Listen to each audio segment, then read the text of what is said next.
Halo semuanya.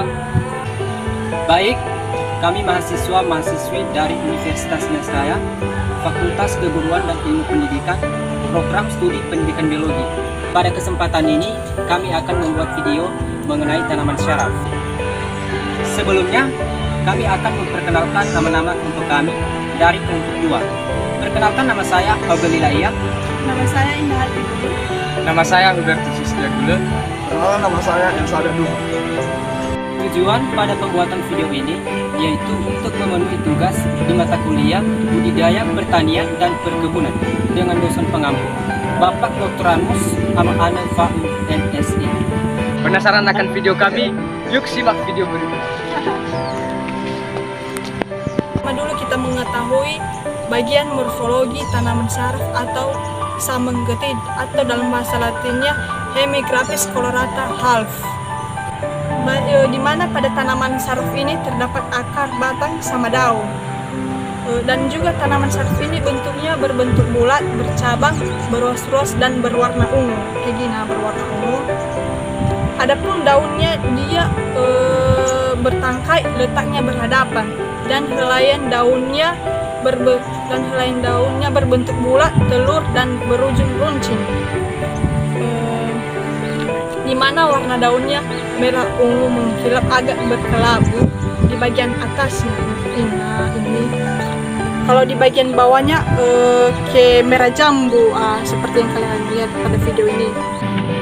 Baik, sekarang kita coba pada klasifikasinya, di mana kingdom Plantae, divisi Spermatophyta, subdivisi Angiospermae, kelas Dicotyledon, bangsa Solanales, suku Acanthaceae, marga Hemigraphis, jenis Hemigraphis colorata Half.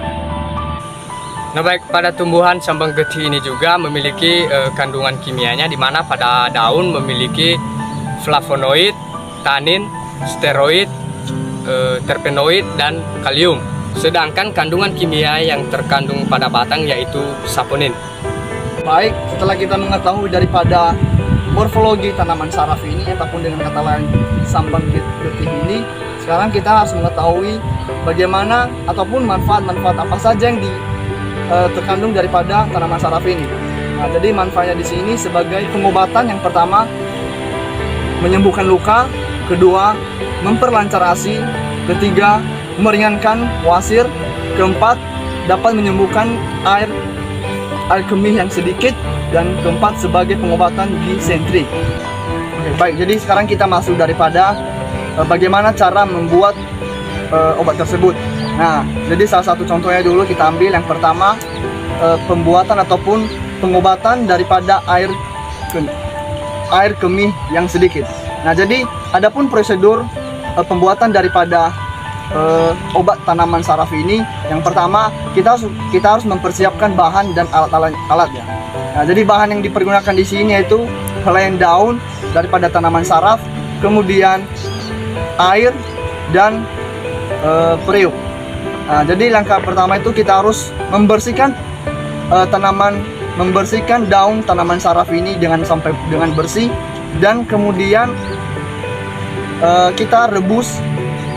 Nah, kita rebus di sini selama 25 menit. Nah, setelah kita rebus, kita harus menunggu sampai air tersebut dingin, dan setelah dingin kita dapat setelah dingin kita membersihkan terlebih dahulu ataupun kita melakukan penyaringan, dan setelah penyaringan dapat kita konsumsi langsung. Nah, jadi itu merupakan bagaimana cara pembuatannya yang pertama. Yang kedua, disentri. Nah, jadi pengobatan tanaman syaraf ini pengobatan tanaman syaraf ini pada disentri. Nah, jadi disentri ini merupakan kata lain dari ataupun penyakit radang usus yang disertai diare berdarah oleh bakteri yang disebabkan oleh bakteri Shigella ataupun dengan kata lain amuba. Nah, jadi langkah yang diperlukan itu ataupun langkah-langkahnya itu, yang pertama kita harus mempersiapkan daun daripada tanaman syaraf ini sebanyak 7 lembar, dan kemudian kita mempersiapkan segelas air bersih. Nah, setelah kita mempersiapkan bahan-bahannya, kemudian langkah selanjutnya kita harus membersihkan